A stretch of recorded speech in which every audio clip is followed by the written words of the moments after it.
Hello विद्यार्थियों, कैसे हैं आप सभी।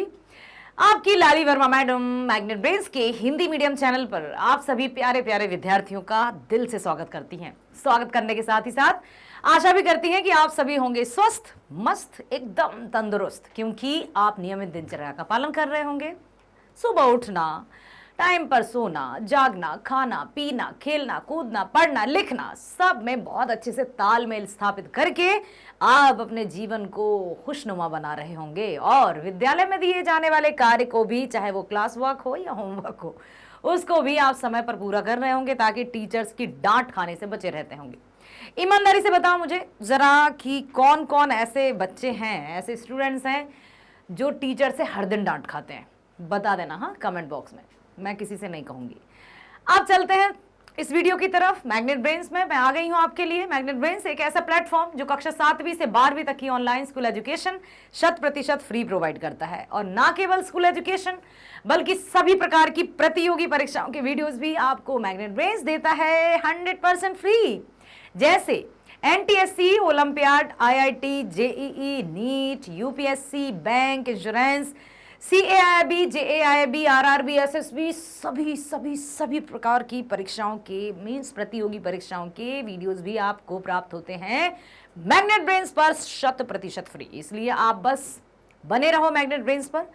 कहीं पर किसी तरह की चिंता नहीं करना है, किसी प्रकार की इतनी फीस या मोटी मोटी रकम के बारे में सोचकर अपने लक्ष्य को परिवर्तित नहीं करना है। आपने जो सोचा है या आपने जो ठाना है या आप जो थोड़ी सी प्लानिंग कर रहे होंगे, क्योंकि 9th में तो आप हैं, 10th में आते आते 10th के एग्जाम तक हम ये डिसाइड कर लेते हैं कि अब हमें कौन सी स्ट्रीम में जाना होगा, और हर एक प्रतियोगी परीक्षा के वीडियोस भी आपको यहीं मिलेंगे। 11-12 तक तो है ही, साथ ही साथ प्रतियोगी परीक्षाओं के वीडियोस भी आप देख पाएंगे।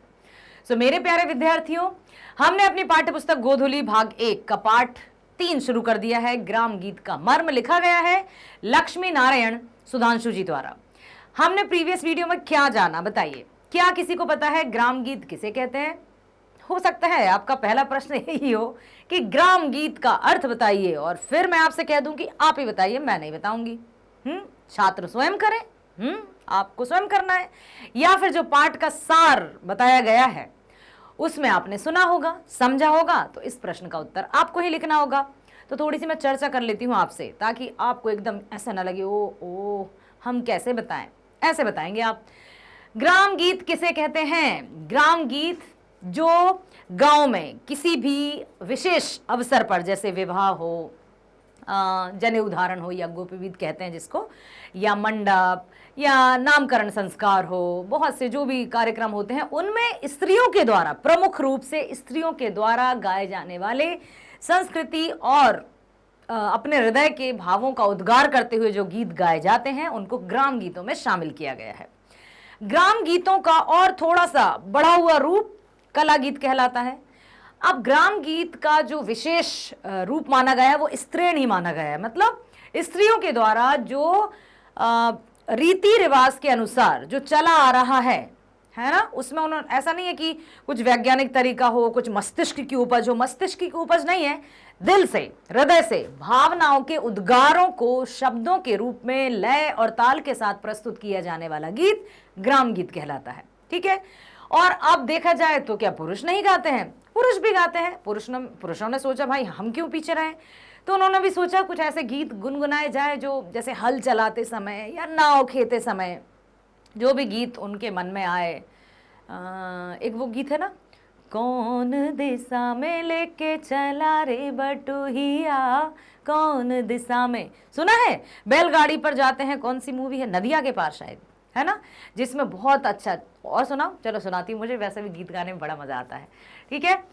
कितनी दूर, अब कितनी दूर है ऐ चंदन तोरा गाँव रे। अब हीरो क्या रिप्लाई करता है, कितना अपना मधुर, हाँ ऐसा कुछ है, कितना मधुर लगन लगे जब कोई पुकारे लेके नाम हो। फिर हीरोइन कहती है, नाम न ले तो क्या कह के बुलाए, नाम न ले तो क्या कह के बुलाए, कैसे चलाए काम हो, अब ही तो हमारी है बाली रे उमरिया कौन दिशा में। बहुत अच्छा गीत है, ये कह सकते हैं कि हाँ ये लोकगीत या ग्राम गीतों में शामिल है, क्योंकि इस मूवी में बड़े ही अच्छे से बिल्कुल गांव का चित्रण किया गया है। कितनी अच्छी है उसमें, मतलब सारी संस्कृति सारी सभ्यताओं को लेकर वो गीत जब गाया जाता है। आप ये गीत तो देख ही लेना, ठीक, उसमें बहुत अच्छे से बताया है। तो ये हम चलते हैं अब उसी पार्ट के बिहार बोर्ड सॉल्यूशंस की तरफ। प्रश्न पहला है, अभी अभी चर्चा की थी मैंने इसी बात की। प्रश्न है कि ग्राम गीत का मर्म निबंध में व्यक्त सुधांशु जी के विचारों को सार रूप में प्रस्तुत कीजिए। तो भैया सार रूप में प्रस्तुत करना है तो सार से ही प्रस्तुत करना है, और सार मैंने अभी अभी बता दिया है कि ग्राम गीत किसे कहते हैं, लोकगीत किसे कहते हैं। ग्राम गीत मुख्य रूप से किसके द्वारा गाए जाते हैं, और वो ना केवल मतलब मस्तिष्क की उपज ना होकर दिल या हृदय के भावनाओं की उपज है। हृदय के भाव और विचारों को शब्द रूप में जो लय और ताल के साथ व्यक्त किया जाता है उनको ग्राम गीत में शामिल किया गया है। तो इसका उत्तर आप लिख देंगे इस तरह से। चलते हैं दूसरे प्रश्न की ओर। जीवन का आरंभ जैसे शैशव है, शिशु शैशव, ठीक है, वैसे ही कला गीत का ग्राम गीत है। जैसे जीवन का आरंभ स्टार्टिंग जो है अवस्था वो कौन सी है, शिशु, फिर हम युवावस्था में आते हैं, वृद्धावस्था में आते हैं और चले जाते हैं। वैसे ही जो कला गीत हैं उनका बचपना क्या कहलाया, ग्राम गीत। वैसे ही कला गीत का ग्राम गीत है। तो कला गीतों का जो बचपना है या स्टार्टिंग स्टेज है वो ग्राम गीत है। लेखक के इस कथन का क्या आशय है।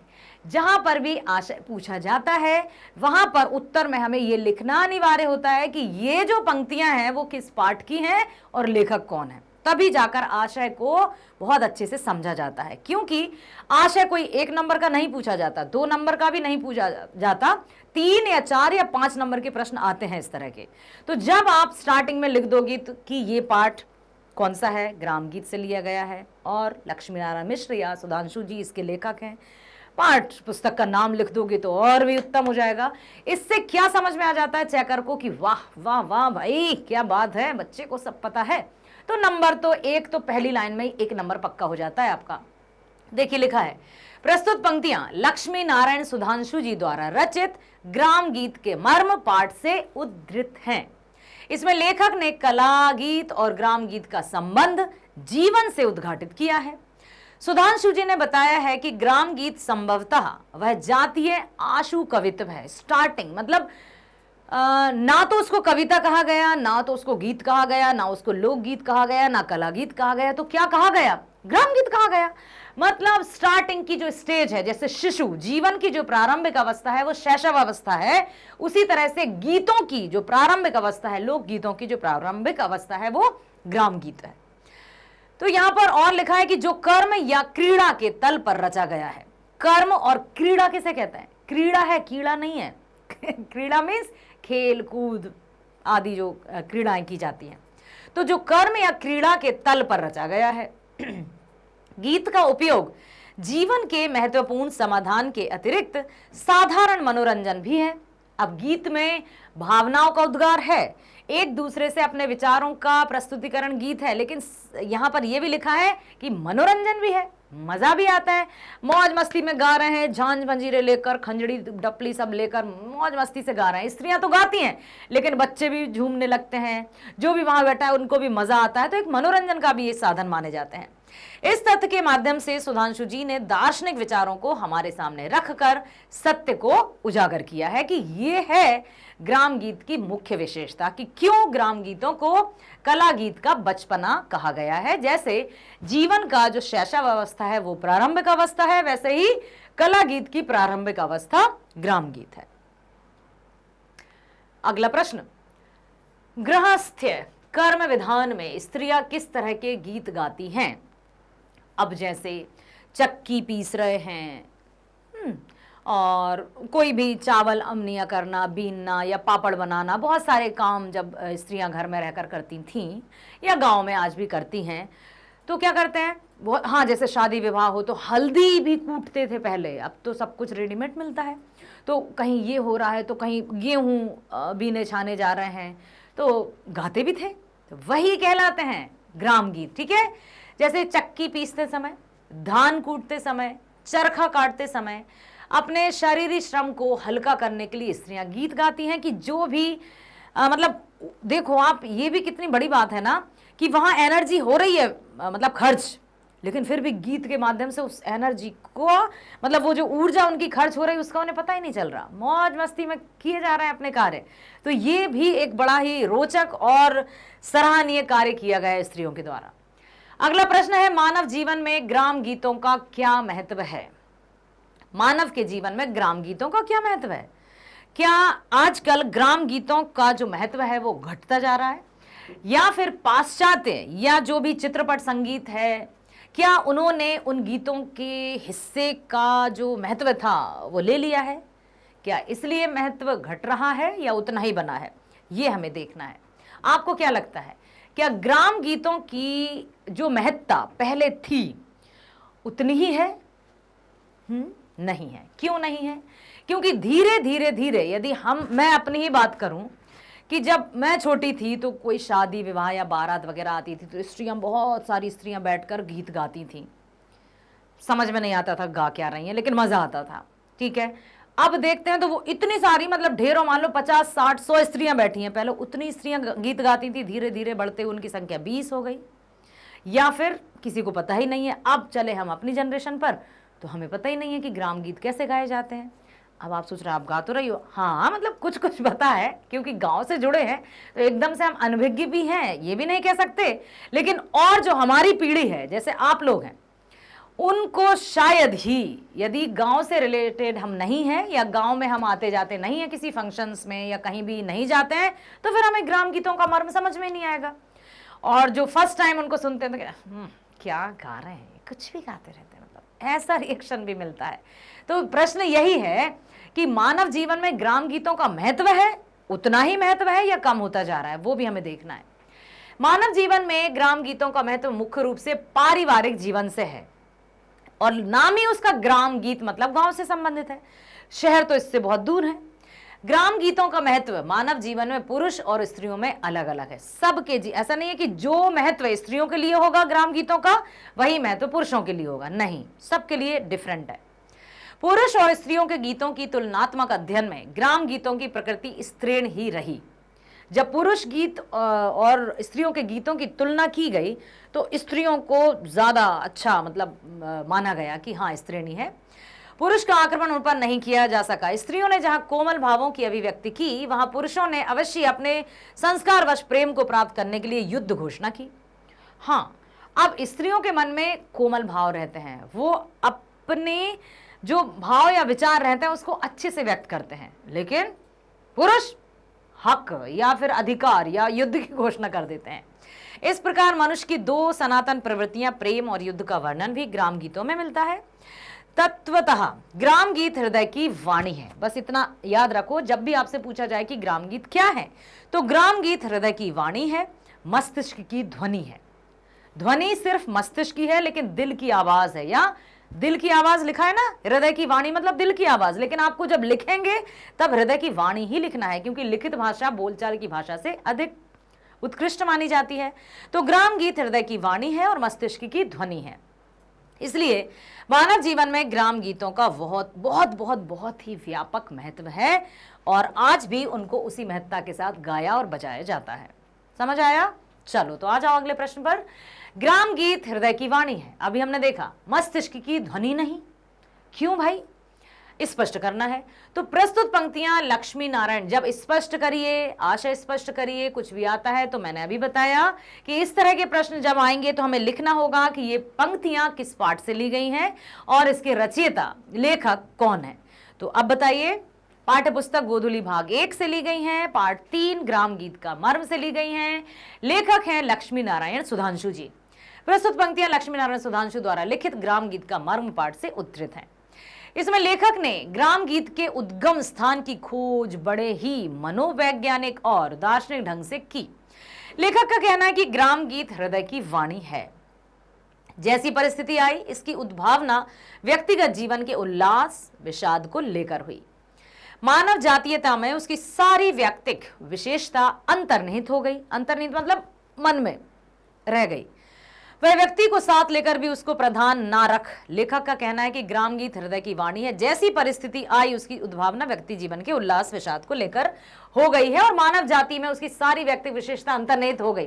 वह व्यक्ति को साथ लेकर भी उसको प्रधान ना रख सका, उपलक्ष्य बनाकर भावों की स्वाभाविक मार्मिकता के साथ अग्रसर हो गए। मतलब जो भी मन के विचार थे उनको मन में ना रखकर वाणी का रूप जब दिया गया, मन की भावनाएं, हृदय की भावनाओं को जब वाणी का रूप देकर सबके समक्ष उजागर किया गया तो वही है ग्राम गीत। इसलिए कहा गया है कि हृदय की वाणी है, ना कि मस्तिष्क की उपज। हाँ, अब जैसे ध्वनि या किसी ने कोई संगीतकार या बहुत बड़े बड़े वहां पर कलाकार नहीं थे कि उन्होंने कहा होगा कि हाँ इस ताल पर चलिए, इस धुन पर चलिए, थोड़ा इसको पकड़िए, सोरा सम को लीजिए, तार सप्तक, मंद सप्तक, मध्य सप्तक, ऐसा कोई भी संगीतज्ञ वहां नहीं था जिसने ये बताया होगा कि आपको ऐसे गाना है। ये तो बस चला आ रहा है संस्कृति से, सभ्यता से, या अपने अपने पूर्वजों से जो विरासत में मिलता आया। इसलिए ग्राम गीत की महत्ता भी है और इसलिए इसको हृदय की वाणी कहा गया है। क्लियर? ग्राम गीत की प्रकृति क्या है, नेचर कैसा है?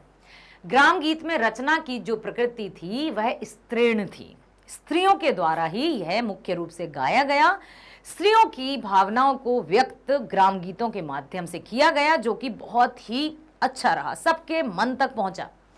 वह कला गीत में आकर पौरुषपूर्ण भी हो गई। अब ग्राम गीत कला गीत का बचपना माना गया है, तो वो थोड़ा सा विकसित हुआ तो उसको पुरुषों ने अपने तरीके से गाना शुरू कर दिया, जो कि कला गीत कहलाया। लेकिन मुख्य रूप से ग्राम गीत की पद्धति स्त्रीण ही रही। तो हम कह सकते हैं कि ग्राम गीत की प्रकृति स्त्रीण ही है। प्रारंभिक अवस्था जो है स्त्रियों के द्वारा ग्राम गीत गाए गए, फिर धीरे धीरे जो कला गीत हैं वो पुरुष द्वारा भी गाए गए, परंतु इसकी प्रकृति स्त्रीण ही रही। अगला प्रश्न है, कला गीत और ग्राम गीत में क्या अंतर है? अभी बिल्कुल हम सेम ही क्वेश्चंस लेकर आए हैं पाठ्य पुस्तक में, ठीक है? तो क्या आप बता सकते हो कि कला गीत और ग्राम गीत क्या है? ठीक है, ग्राम गीत स्त्रियों के द्वारा गाए गए, अपने मन के उद्गार, जो भी भावनाएं हैं उनको उद्गारित किया गया। और कला गीत मतलब उनका थोड़ा सा पुरुष ने सोचा हम क्यों पीछे रहें, स्त्रियों की तो बड़ी प्रशंसा हो रही है, हम भी गाएंगे। तो उन्होंने अपने हिसाब से उसमें कुछ और पद या जो भी है जोड़ जाड़ कर शामिल किए, तो उनके द्वारा भी गीत गाए गए। जैसे कि बताया ना कि शैशव अवस्था जीवन की प्रथम अवस्था होती है, स्टेज होता है, ठीक उसी प्रकार से ग्राम गीत भी कला गीत का बचपना माना गया है। ग्राम गीत की रचना में जिस पद्धति और संकल्प का विधान था, कला गीत में उसकी उपेक्षा करना समुचित न माना गया।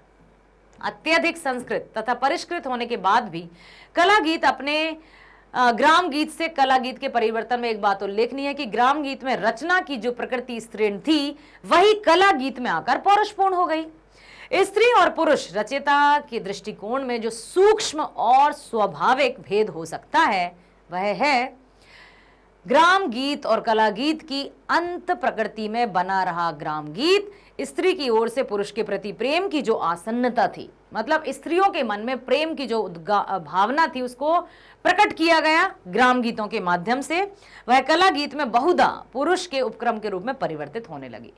तो उसी प्रेम का अब आला सुना है आपने? आला एक बहुत ही अच्छा उसमें गीत गाए जाते हैं जिसमें प्रेमी और प्रेमिका का वर्णन होता है कि आला उदल थे, आपको पता हो ना, 5 पांडव थे, उनका जो पुनर्जन्म हुआ वो आला उदल के रूप में ऐसा माना जाता है। तो बहुत अच्छा एक आला है, आप लोगों ने यदि सुना होगा तो प्लीज मुझे बताइएगा और उसकी भी हम फिर चर्चा करेंगे। अगला प्रश्न है, ग्राम गीत का ही विकास कला गीत में हुआ? पठित निबंध को ध्यान में रखते हुए उसकी विकास प्रक्रिया पर प्रकाश डालें। प्रश्न समझ आया ना कि जो भी ग्राम गीत है उसका ही विकास हुआ कला गीत के रूप में। हम पढ़ चुके हैं ये पाठ, तो अब उसको हमें ध्यान में रखते हुए उसकी विकास प्रक्रिया पर प्रकाश डालना है कि इसका विकास कैसे हुआ, अर्थात ग्राम गीत को किस आधार पर या किस तरह से कला गीत में परिवर्तित किया गया। कला गीत के अंतर्गत मुक्तक और प्रबंध काव्य दोनों का समावेश है। कला गीत के अंतर्गत कुछ नियम शामिल किए गए हैं, जैसे मुक्तक और प्रबंध काव्य। मुक्तक मीन्स मुक्त छंद, जिसमें ऐसा जरूरी नहीं है कि उसमें राइमिंग्स ही हो, तुकबंदी ही हो, और प्रबंध मतलब नियम पूर्वक, ऐसा भी माना होता है कला गीत में। इनके इतिहास का अनुसंधान करने पर ग्राम गीतों पर ही आकर ठहरना पड़ता है। इसमें संदेह नहीं कि ग्राम गीतों से ही काल्पनिक तथा वैचित्र्यपूर्ण कविताओं का विकास हुआ है। यही ग्राम गीत क्रमशः सभ्य जीवन के अनुक्रम से कला गीत के रूप में विकसित हो गया है, जिसका संस्कार अब तक वर्तमान है। ग्राम गीत भी प्रथमतः व्यक्तिगत उच्छ्वास और वेदना को लेकर उद्दीत किया गया, किंतु इन भावनाओं ने समष्टि का इतना प्रतिनिधित्व किया। मतलब ग्राम गीत की प्रथम जो उद्घाटन था, स्टार्टिंग थी, वो क्या है? व्यक्तिगत उच्छ्वास। मतलब जो भी उसके मन के भाव थे, उन मन के भावों को व्यक्त करना ही ग्राम गीत का मुख्य उद्देश्य था। उनकी सारी व्यक्तिक सत्ता समाविष्ट में ही तिरोहित हो गई और इस प्रकार उसे लोकगीत की संज्ञा प्राप्त हो गई। जब ग्राम गीतों की सारी भावनाओं को उद्घाटित किया गया तो लोकगीतों में उन्हीं उद्गार या उन्हीं भावनाओं को देखकर उसमें मुक्त छंद या प्रबंध काव्य या मुक्त काव्य में उसकी रचना की गई, तो वो हो गया फिर गीत, कला गीत। ठीक है, और लोकगीत हो गया। ग्राम गीत को कला गीत की संज्ञा प्राप्त हुई। ग्राम गीत को कला गीत के रूप में आते आते कुछ समय तो लगा ही, पर उसमें सबसे मुख्य बात यह रही कि कला गीत अपनी रूढ़ियां बनाकर चले। लोकगीत होते हैं, कुछ ऐसे लोकगीत टाइप होते हैं जो अपने, लोकगीत मतलब रीजनल टाइप के, जो अपने अपने रीजन्स में गाए जाते हैं, अपने अपने क्षेत्रों में गाए जाते हैं, उनको लोकगीत की संज्ञा दी जाती है और वो भी उसी तरह के फिर हो गए। अगला प्रश्न है, ग्राम गीतों में प्रेम दशा की क्या स्थिति है? पठित निबंध के आधार पर उदाहरण लेकर बताइए कि ग्राम गीत में प्रेम दशा की क्या स्थिति है। क्या इसमें प्रेम को स्पष्ट किया गया? प्रेम दशा जितनी व्यापकत्व विधायनी होती है, जीवन में उतनी और कोई स्थिति होती ही नहीं। मतलब प्रेम तो सर्वोपरि है। प्रेम या विरह में समस्त प्रकृति के साथ जीवन की जो समरूपता देखी जाती है, वह क्रोध, शोक, उत्साह, विस्मय, जुगुस्सा में नहीं। ये क्या है? ये रस ही तो है, ये मन के भाव हैं। क्रोध, शोक, उत्साह, विस्मय, जुगुप्सा, इनमें नहीं। मतलब जो प्रेम रस है या श्रृंगार जो रस है, रस जानते हो आप, रस किसे कहते हैं व्याकरणिक दृष्टि में? हाँ, जैसे रस यदि हम कहें तो आप कहोगे जूस। हाँ, अब कोई भी रस हम ग्रहण करते हैं या जो भी जूस हमने पिया है, उसका हमें अभी भी हम अनुमान लगा सकते हैं कि हाँ, मैंगो जूस ऐसा, ये ऐसा है ना, इस तरह से। तो अब व्याकरणिक दृष्टि से यदि देखा जाए, हिंदी साहित्य के नजरिए से देखा जाए, तो रस का अर्थ है मानव के अंदर या मानव में निहित भाव। क्रोध का भी रहता है, करुणा मीन्स दया का भी रहता है, घृणा का भी रहता है, वीर का भी रहता है, ये सारे भाव, और प्रेम का भी रहता है। तो सभी रसों में अर्थात सभी भावों में श्रृंगार रस अर्थात प्रेम रस को सर्वोपरि माना गया है। ठीक है, श्रृंगार रस को ही सबसे ऊपर माना गया है। श्रृंगार मीन्स प्रेम, और इसमें भी दो माने गए हैं। एक है संयोग श्रृंगार और दूसरा होता है वियोग श्रृंगार। ठीक, अब श्रृंगार मीन्स प्रेम, ये भी आप याद रखो। श्रृंगार का अर्थ होता है प्रेम। तो यहां पर प्रेम एक है संयोग, संयोग मतलब मिलना, विरह मतलब बिछड़ना। तो ऐसा नहीं है कि कोई प्रेमी या प्रेमिका जब दूर चले जाते हैं, राधा कृष्ण का उदाहरण ले लें या गोपी और श्री कृष्ण का उदाहरण ले लें, सबसे बेस्ट एग्जाम्पल वही माना जाता है।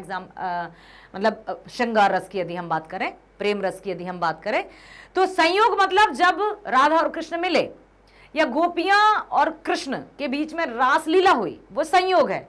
और वियोग मतलब बिछड़ गए, जब श्री कृष्ण मथुरा चले गए, राजा बन गए और गोपियां यहाँ बिलखती रहीं, तो गोपियां दूर हैं, वो है वियोग श्रृंगार।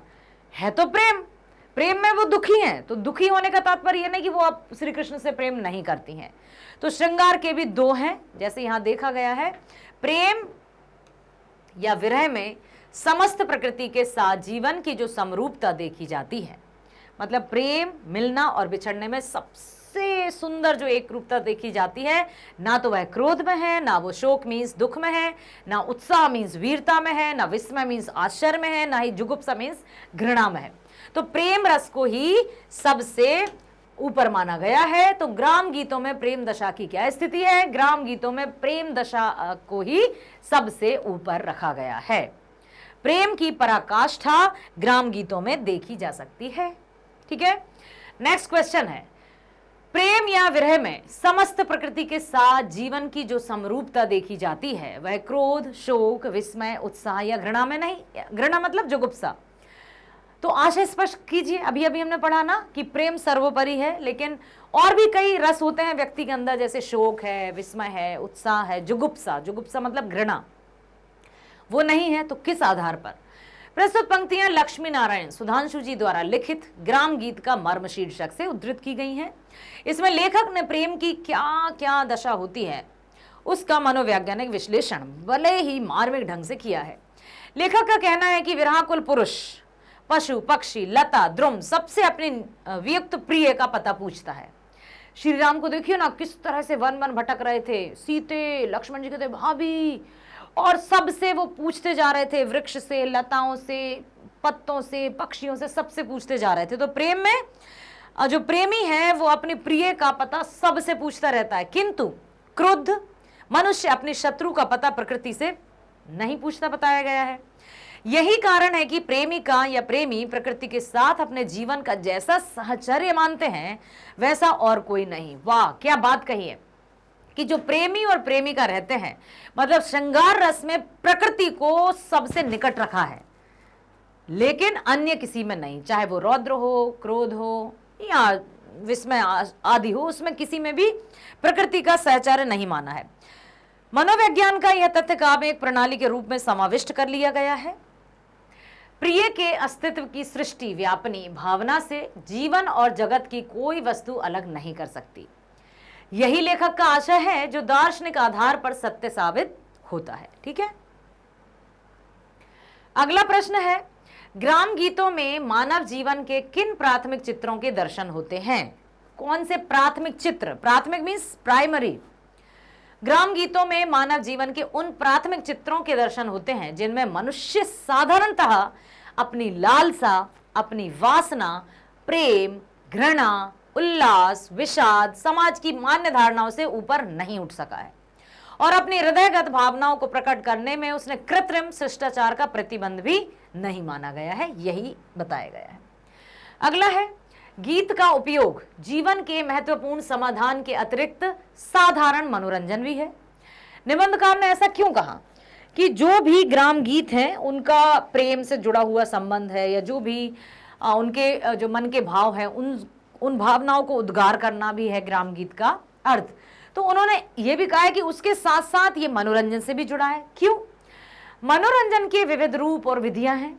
ऐसा नहीं कि मनोरंजन का सिर्फ एक ही रूप है, गा के या खेल के या कुछ भी हो, कई रूप है मनोरंजन के। स्त्री प्रकृति में गृहस्थ कर्म विधान की जो स्वाभाविक प्रेरणा है उससे गीतों की रचना का अटूट संबंध है।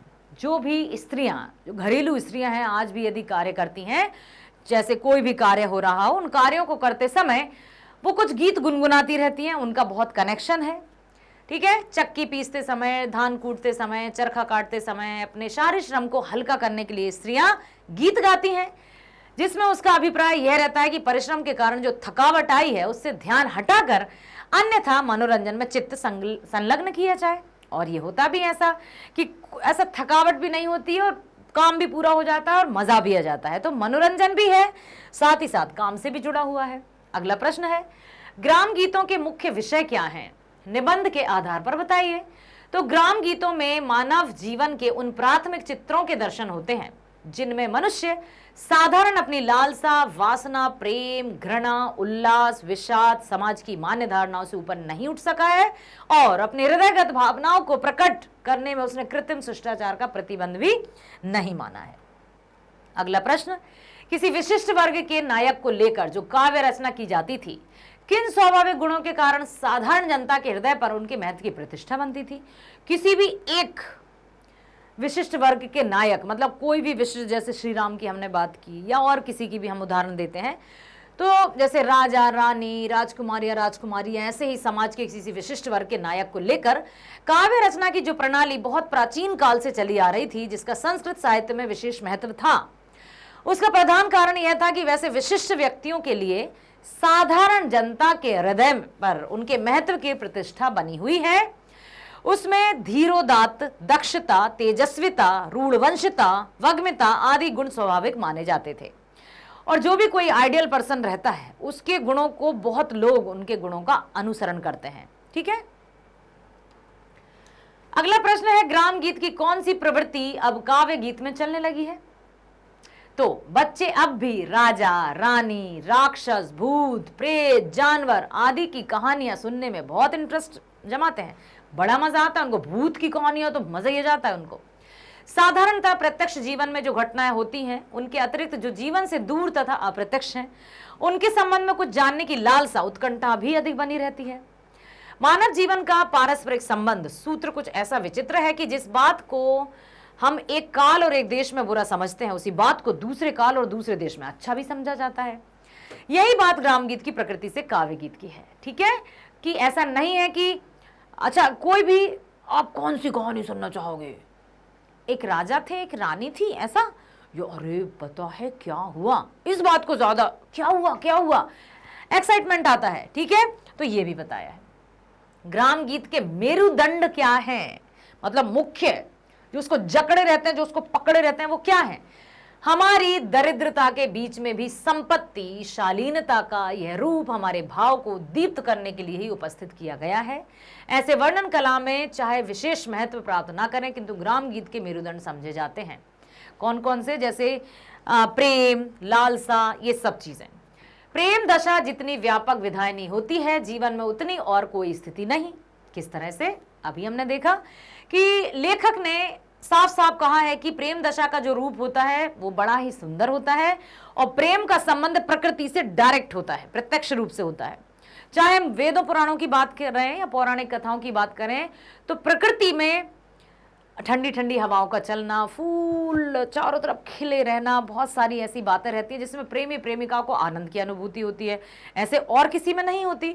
तो लेखक ने बताया है कि प्रेम या विरह में समस्त प्रकृति के साथ जीवन की जो समरूपता देखी जाती है वह क्रोध, शोक, उत्साह, विस्मय, जुगुप्सा आदि में बिल्कुल नहीं देखी जाती है। विराकुल पुरुष पशु, पक्षी, लता, द्रुम सबसे अपनी वियुक्त प्रिया का पता पूछता है किंतु क्रुद्ध मनुष्य अपने शत्रु का पता प्रकृति से नहीं पूछता। तो प्रेम के स्वरूप पर लेखक ने दार्शनिकता की छाप छोड़ी है। क्लियर?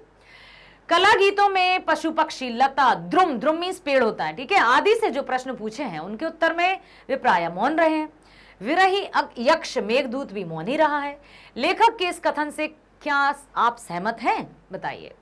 हाँ, मैं लेखक के मत से सहमत हूं क्योंकि कला गीतों में कलात्मकता की भावना ऐसी है कि बहुत से प्रश्न अनुत्तरित ही रह जाते हैं। ये बिल्कुल सही है कि बहुत से प्रश्न ऐसे उठते हैं जिनका कोई उत्तर ही नहीं मिल पाता। लेकिन ग्राम गीत मौन नहीं रहता क्योंकि ग्राम गीत में ऐसे वर्णन बहुत हैं जहां नायिका अपने प्रेमी की खोज में बाघ, भालू, सांप आदि से उसका पता पूछती चलती है।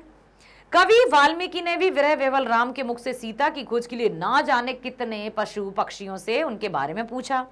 इसके अतिरिक्त सीता के अनुसंधान तथा उनके पास राम का प्रणय संदेश पहुंचाने के लिए जो हनुमान जी को दूत बनाकर दिया गया वह भी काव्य में इस परिपाटी का मार्गदर्शक ही है।